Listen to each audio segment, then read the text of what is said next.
हर एक जो मैं कहूँगा वर्ड्स, हर एक जो वर्स है इट्स पोएटिक। तो सबसे पहले इसके बारे में बताएंगे कि मतलब इतने सालों में आपने शायद कुछ रीमेक भी किए हैं, तो इसकी जर्नी बताइए कि इसकी शुरुआत जो गाने की कैसे हुई कि राइटिंग पे जो फोकस है उसके बारे में कुछ बताएंगे। मैं और रोचक हमेशा जैमिंग करते हैं बहुत ज़्यादा, और जब भी गिटार पकड़ते जादू चलता है। हमें कुछ पता नहीं होता लिखना क्या है, लेकिन जब सुर छेड़ते हैं तो राइटिंग अपने आप निकलती है। धुन अच्छी होगी तो लिरिक्स अच्छे लगेंगे सर। और रीमेक का ताल्लुका जहाँ पे है वो मजबूरी में कर लेते हैं हम लोग, कोई खुशी से तो करता नहीं, बट हम खुश हैं कि ओरिजिनल गाना हमने बनाया लाइव। पहले तो उसके लिए तालीम जाओ। इसका क्या मतलब पहले धुन बनाई गई उसके बाद बोल? हम पैदल ही करते काम, लाइक वो अगर सुर छेड़े तो उस पर लिरिक्स हम करते हैं। बट जो लिरिक्स की एक जर्नी है राइटिंग की, ये इस पर थोड़ा बता सकते हैं? तो ये तो सफ़र है, चलता रहेगा, इसकी मंजिल कुछ नहीं। हम सफ़र में हैं, कभी सफ़र भी करते हैं, कभी सफ़र भी करते हैं। तो गीतकारी जो है वो मुझे लगता है इम्पैक्ट ऑफ राइटिंग ज़्यादा है आज की डेट में। बहुत ज़्यादा गाने आते हैं, उसमें कौन सा गाना छाप छोड़ा है उसको पता नहीं। तो अगर मैं बहुत ज़्यादा अच्छा लिखूँ वो भी प्रॉब्लम है गाने के अंदर। How much to write in the song ये मुझे पता है। मैं उतना ही लिखता हूँ कि मैं समंदर हूँ, लेकिन गिलास में पानी कितना आएगा ये पता है, तो उतना लिख के आगे निकले। अरमान, आपने भी आपका कुछ इनपुट डाला है? मेरा यही इनपुट था कि यार ये जो गाना है ये हम लोग बहुत टाइम से एक्चुअली कोशिश थी कि ये फिल्म में जाएगा, और तीन चार साल की जर्नी रही है इस गाने के साथ। एंड मैं ऑलवेज साइड में रोचक भाई को कहता था कि why don't we do a non film single with this, why don't we do it. तो वो फिल्म में जाता था, नहीं जाता था, फिर अल्टीमेटली वी डिसाइडेड कि let's put this song out. मेरी इनपुट क्रिएटिवली नहीं रही है, these guys are the masters at creating what they did, but I did whatever I could through my singing, through my vocals, and I hope that the audience loves that. अरमान और वेदी का ये गाना ऐसा है जो शायद बाकी को तो पता नहीं, लेकिन अक्सर जो एक कहते हैं शुरू में ग्रोइंग अप कॉलेज में हो या स्कूल में हो, जो पहला इन्फैचुएशन होता है या किसी प्यार का शब्द हम तब समझते नहीं है। Correct. आई थिंक उसकी याद दिलाता है कहीं ना कहीं ये गाना। इस पर कुछ कहना चाहेंगे आप लोगों के लिए भी, कुछ ऐसे कुछ पल याद आए आपको अपने से? हाँ, एक्चुअली क्योंकि अरमान और मैं स्कूल से साथ में थे, हम बचपन के दोस्त हैं एक्चुअली।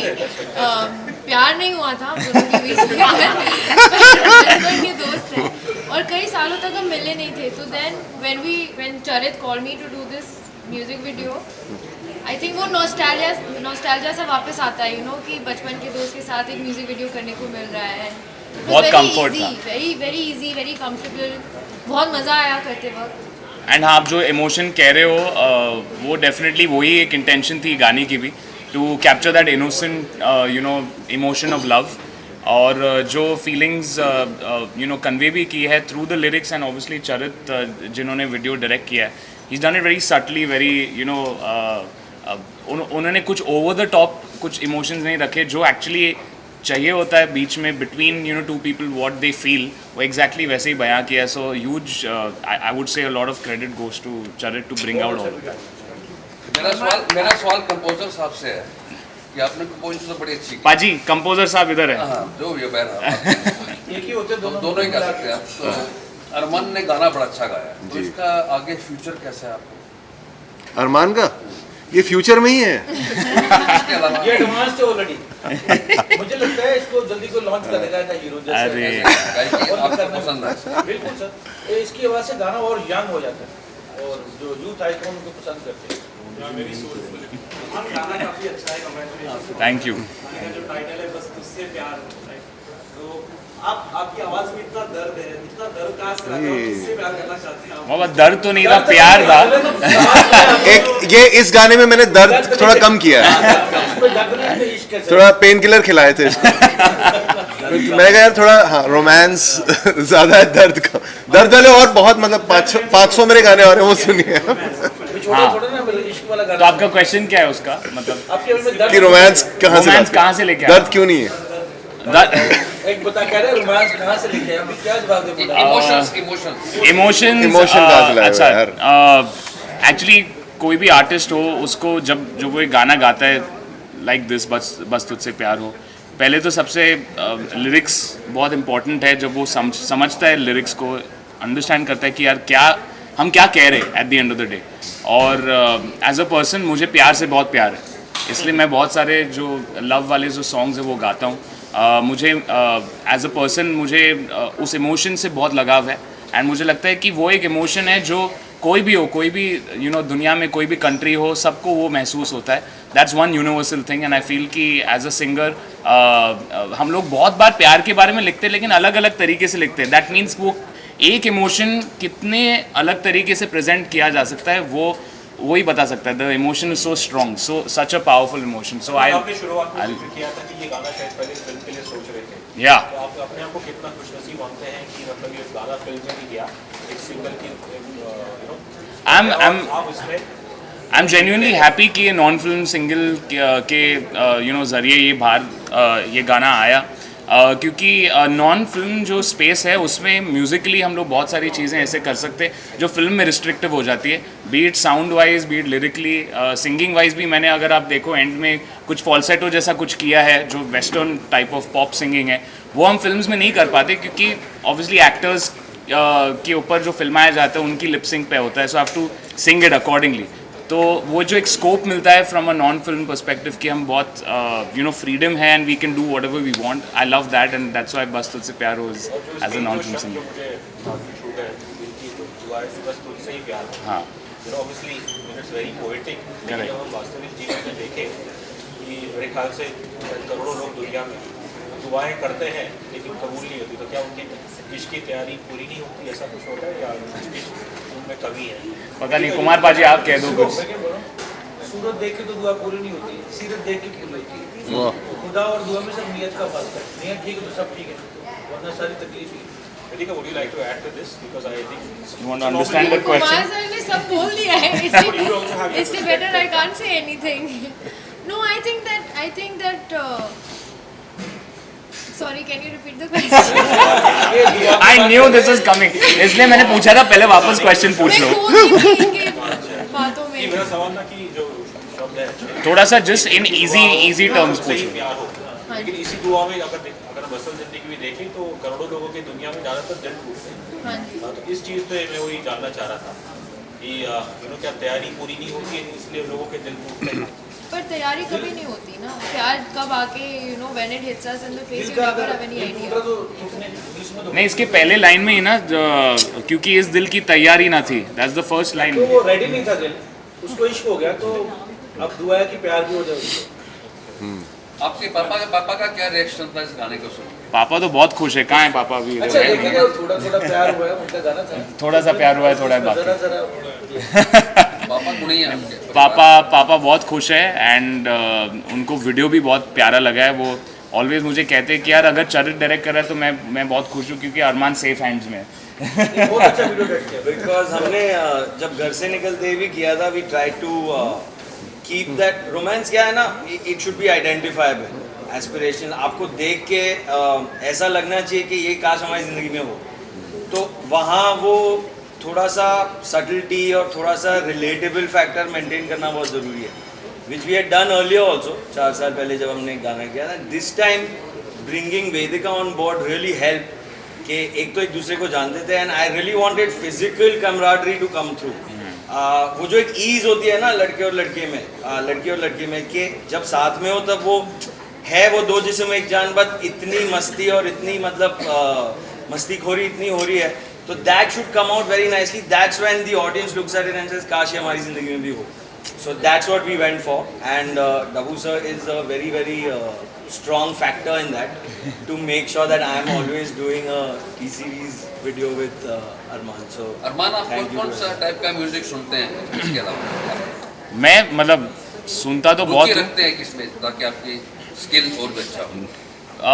बहुत सारे गाने, मतलब मैं ज़्यादातर तो अगर मैं ऑनेस्ट रहूँ तो मैं वेस्टर्न पॉप काफ़ी सुनता हूँ, लेकिन मेरी जो इंडियन क्लासिकल की जो ट्रेनिंग है वो मुझे हेल्प भी करती है, क्योंकि जब हम हिंदी गाने गाते हैं तो दोनों का एक फ्यूजन होता है, वेस्टर्न पॉप म्यूज़िक का और जो हम इंडियन जो ट्रेनिंग रही है, जो मुर्खियाँ होती है, हरकत होती है, जो एक नाजुक सी जो इमोशन होती है, that's very important to capture, specially when you sing in Hindi. And Rochak sir के साथ you know always singing his songs is something that I always look forward to. पहले हम लोगों ने दिल में हो तुम किया था, फिर रिसेंटली अभी चुपके चुपके भी आया है फ्रॉम मिस्टर मम्मी, एंड अभी बस Tujhse Pyaar Ho. So it's always a pleasure to sing for him. And इनके साथ रिकॉर्डिंग्स मतलब मैं सोचता हूँ कि यार 3-4 घंटे लगेंगे, लेकिन 1 घंटे में पूरा रैप अप हो जाता है. मुझे नहीं पता उनको क्या सुनाई देता है. 1 घंटे में विद हमारी जो इनिशियल वार्म अप बकवास होती है. घंटों में रैप अप करा देते हैं. लेकिन पहले मेहनत की होती तभी होता ना. हाँ मतलब आई मीन ट्रेनिंग तो है, तालीम तो हम सब ने ली है म्यूज़िक की, तो वो नॉलेज इंपॉर्टेंट है, लेकिन एक कंफर्ट लेवल भी है रोचक सर के साथ जब हम स्टूडियो में रहते हैं. एंड मैं क्या सोचता हूँ, जब भी एक गाना हम सीखते हैं, पहली बात, पहले ज़माने में क्या होता था, लोग महीनों महीनों वो गाने को रिहर्स करके फिर स्टूडियो में आते थे. अब हम मिलते हैं स्टूडियो में, गाना सुनते हैं और उसी 2 घंटे में हम लोग गाना गा भी लेते हैं और डिलीवर भी करते हैं. तो इट्स अ लिटिल ट्रिकी. लेकिन रोचक सर के साथ मतलब मैं ऑलवेज पूछता हूँ रीड अप करूँ, लेकिन रोचक सर नहीं हो गया, सॉर्ट हो गया, मेरे को जो चाहिए था मुझे मिल गया.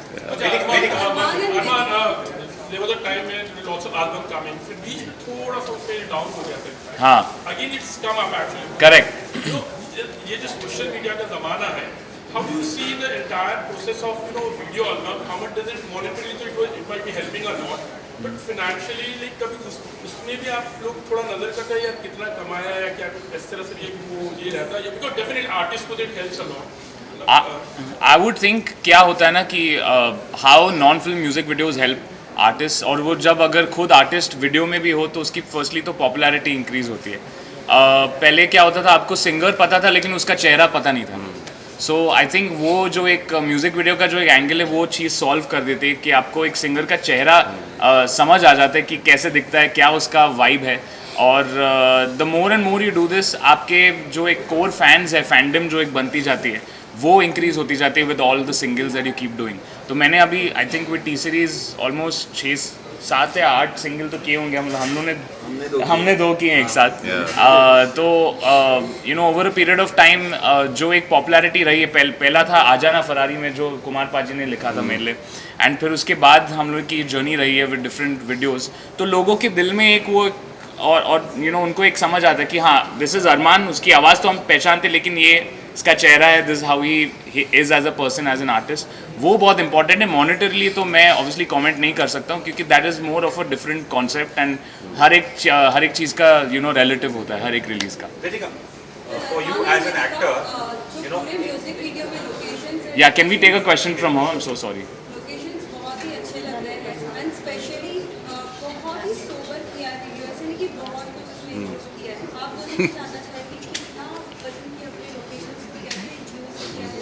इनको पता नहीं, नहीं था नहीं। लोकेशन क्या है. जब तक हम लोकेशन तक पहुंचे नहीं, हमें पता नहीं था कि हम शूट क्या कर रहे थे और कहाँ कर रहे थे और कैसे कर रहे थे. ये सिर्फ हमारे डायरेक्टर को पता था, एंड आवर डीओपी जानी sir who was also amazing. जानी We have to make a mention. Special mention. जिन्होंने बहुत सटलिटी और खूबसूरती से सारे लोकेशंस को कैप्चर किया. बेसिकली 2 दिन में हमने करीब 13 या 14 लोकेशंस एक्सप्लोर किए on 2 separate mountains in Himachal. तो ऐसा नहीं था कि एक स्ट्रेच पे सारे लोकेशंस है. तो मैं इनको कहता था कपड़े चेंज करो, वहाँ पहुँच जाओ 5:30 बजे, लेकिन हम कर क्या रहे मैं बताऊंगा बाद में. मुझे नहीं पता. एक्चुअली हम 3 बात करते थे वैसे, कि हाँ. What do you think love is like, what do you think in this moment, और how do you think I am seeing this, ठीक है करो. Yeah. And everything was happening very naturally And very organically. Very nicely. Wow. And actually हमारे पास इतना content है जो music video तक पहुंचा नहीं है, जो बहुत ही प्यारा है. गाना में last 2 questions. for an actor to lip sync, Yes. as opposed to a single video where you're just being yourself. Yes. Are you more comfortable with this? जहाँ पर lip sync नहीं करना है, बस उस character में घुस के उस emotion को पकड़ना. Honestly, I think it's different. I think that if I was dancing, then it would be much easier to lip sync. But because here it's all about emotion, like in a lot of cases we weren't even listening to the song, you know, we were just kind of like vibing, acting, you know, feeling the emotion. So I think that in a music video like this, a lip sync would actually distract me as an actor. I think this was much more organic. You want to sing also? I wish I could sing, लेकिन मैं गाना गाती तो आप सब यहाँ से भाग जाते. इनका क्वेश्चन है.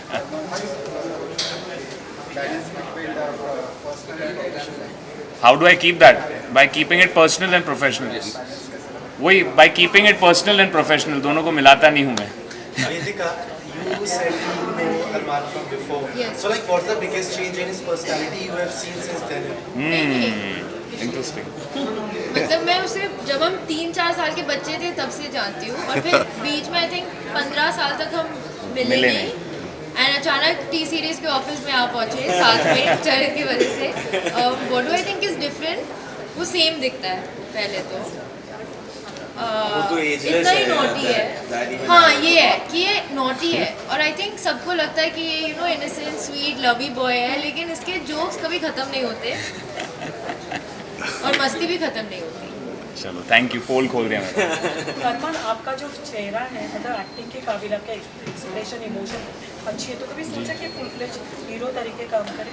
सोचा नहीं है. अभी कुमार पाजी ने मुझे कहा कि कोई लॉन्च करने वाला है, उनको लगता है. होना चाहिए. मेरा सिर्फ ये है कि मतलब ऑब्वियसली म्यूज़िक वीडियोस का जो एक वर्ल्ड है वो थोड़ा डिफरेंट होता है. एज अ म्यूजिशियन मुझे बहुत कंफर्टेबल लगता है जब एक गाना बज रहा है और मैं एक्टिंग कर रहा हूँ. जब उसके अंदर एक लेयर आ जाता है डायलॉग्स का, इमोशंस का, वो चीज़ें थोड़ी एक मैच्योरिटी होती है as an actor that you need to build over a period of time. मैं अगर करूँगा फिल्म थोड़ा प्रिपेयर करके करूँगा, लेकिन हाँ I am keen to doing it. पहले नहीं था मैं, मुझे था कि मुझे सिर्फ सिंगिंग करनी है, लेकिन अगर कुछ इंटरेस्टिंग आए जहाँ पे मैं खुद एक म्यूजिशियन प्ले कर रहा हूँ, you know be it like an Aashiqui और रॉक स्टार, जहाँ पे music is the most central point, वो मुझे बहुत कंफर्टेबल लगेगा as a person to do. तो आपके चाचा तो म्यूजिक डायरेक्टर, आपके पिताजी एक्टर जी. हैं, तो दोनों से क्या टिप्स लेना चाहेंगे आप? कुछ नहीं लेना चाहूँगा. एक्टिंग के लिए टिप्स क्यों लूँगा मैं, मतलब एक्टिंग सीखना पड़ेगा मुझे. मैं सिखाऊंगा. और म्यूजिक के लिए? म्यूज़िक के लिए तो मैं बचपन से ही टिप्स लेते आ रहा हूँ. मेरे दादाजी श्री सरदार मलिक से मैं यू नो सबसे पहला जो सुर लगाया मैंने उनके साथ लगाया. और फिर उसके बाद पापा ने मुझे ट्रेनिंग दी, और फिर I had gurujis in my life who trained me. And Amal मेरा बहुत इम्पॉर्टेंट यू नो गुरु रहा है. मैं हर टाइम ये कहता हूँ. मैं आज जो भी सिंगर हूँ, आई थिंक इट्स बिकॉज मेरा बड़ा भाई यू नो मुझे ट्रेन करता था, घर पे बैठ के मेरे साथ जैम करता था. तो that's a very very big thing कि यार मेरे फैमिली में इतने सारे अमेजिंग जो लोग हैं जो मुझे सपोर्ट कर पाए हैं इतने अमेजिंग तरीके से. Guys, thank you. Thank you. Bye.